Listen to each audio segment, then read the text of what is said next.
عید الاضحیٰ کے بعد کے جو دن ہیں 11، 12 اور 13 ذو الحج، ان دنوں کو ایام تشریق کہا جاتا ہے، اور قرآن و احادیث میں ان دنوں کی بھی خصوصی طور پر فضیلت ہے، اور ان دنوں کے بھی خاص کوئی مسائل و احکام ہیں جنہیں ہمیں جاننے کی ضرورت ہے۔ تو ایام تشریق کی اہمیت کے پیش نظر ہی اللہ تعالیٰ کا فرمان ہے وَاذْكُرُوا اللَّهَ فِي أَيَّامٍ مَّعْدُودَاتٍ، کہ اللہ کا ذکر کرو گنتی کے دنوں میں۔ یہ گنتی کے دن کون سے ہیں، اس کے بارے میں مفسرین کا کہنا ہے کہ گنتی کے دن جو ہیں یہ ایام تشریق ہیں کہ جس میں اللہ نے ہمیں ذکر کرنے کا حکم دیا ہے، اور ان دنوں کی فضیلت کے حوالے سے ہی نبی کریم صلی اللہ علیہ وسلم کا فرمان ہے ایام التشریق ایام اکل و شرب و ذکر للہ عز وجل،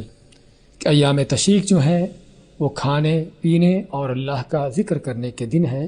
ان دنوں کی فضیلت میں مسند احمد کی حدیث ہے، نبی کریم صلی اللہ علیہ وسلم کا فرمان ہے اعظم الایام عند اللہ یوم النحر ثم یوم القر، کہ اللہ کے ہاں سب سے جو عظیم ترین دن ہیں ان دنوں میں سے قربانی کا یوم النحر ہے، قربانی کا دن، اور یوم القر ہے۔ یوم القر جو ہے وہ ذو الحجہ کی 11 تاریخ کو کہتے ہیں۔ تو ان دنوں کے یہ فضائل بیان ہوئے ہیں، اس میں ہم کو کرنا کیا چاہیے؟ اللہ تعالیٰ کا جو فرمان ہے کہ اس میں اللہ کا زیادہ سے زیادہ ذکر کریں۔ اللہ کا ذکر اس میں کس انداز سے کیا جائے، وہ ہر طریقے سے ہے، نفل نوافل سے بھی ہے، تسبیحات سے بھی ہے، حمد و ثنا سے بھی ہے، اور خصوصی طور پر تکبیرات سے ہے، جو صرف ایام تشریق کی نہیں بلکہ یکم ذو الحج سے لے کر تکبیرات شروع ہو چکی ہیں۔ تو ایام تشریق میں بھی ان تکبیرات کو کثرت سے کہنا، اور خصوصاً نمازوں کے بعد، فرض نمازوں کے بعد ان تکبیرات کو کہنا، تو یہ بھی ان دنوں کے مخصوص اعمال میں سے یا اہم ترین اعمال میں سے ہے کہ زیادہ سے زیادہ تکبیریں کہی جائیں، اس طرح کہ صحیح بخاری کے احادیث میں ہے کہ ان تکبیرات کا زیادہ سے زیادہ کہنا۔ اور اسی طرح ایام تشریق کے اہم ترین اعمال میں سے ایک دعا ہے۔ سلف صالحین، صحابہ تابعین، ان کے ہاں ان دنوں میں خصوصی طور پر دعا کا بھی اہتمام کیا جاتا تھا، کیونکہ اللہ تعالیٰ نے حج کے اعمال جب مکمل کیے ہیں تو ان کو مکمل کرنے کے بعد ہمیں وہ دعا سکھائی ہے ربنا آتنا فی الدنیا حسنہ وفی الآخرۃ حسنہ وقنا عذاب النار۔ تو علماء نے فرمایا ہے کہ اس دعا کی مناسبت حج کے اعمال کے آخر میں اس کا آنے کا مقصد یہی ہے کہ ایام تشریق میں جو حج کے کرنے کے بعد کے دن ہیں، ان دنوں میں اس دعا کو کثرت سے اس کا دعا کو کیا جائے، اور یہ دعا نبی کریم صلی اللہ علیہ وسلم کی اہم ترین دعاؤں میں سے ہے، جس طرح کہ انس بن مالک فرماتے ہیں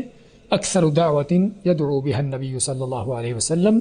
کہ سب سے وہ زیادہ دعا جو آپ صلی اللہ علیہ وسلم کیا کرتے تھے اللہم رب آتنا فی الدنیا حسنہ وفی الآخرۃ حسنہ وقنا عذاب النار۔ ان دنوں کے مسائل و احکام کے حوالے سے یہ بھی ہے کہ ان دنوں کا روزہ رکھنے سے منع کیا گیا ہے۔ ام المؤمنین عائشہ فرماتی ہیں، جس طرح کہ صحیح بخاری میں ہے، کہ نبی کریم صلی اللہ علیہ وسلم نے ایام تشریق کے روزے رکھنے سے منع فرمایا، سوائے اس شخص کے لیے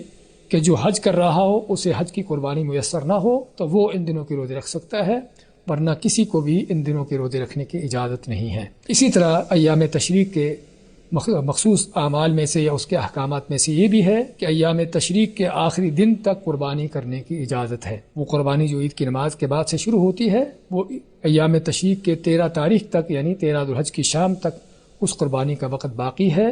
اور یہ آپ قربانی 11 کو، 12 کو، 13 کو، رات کو، دن کو، کسی وقت بھی کر سکتے ہیں۔ تو یہ ہیں وہ ایام تشریق کہ جس کا ہمیں علم ہونا چاہیے، ان کی فضیلت کو بھی جاننا چاہیے، اور ان میں کیے جانے والے اعمال پر بھی ہماری توجہ ہونی چاہیے۔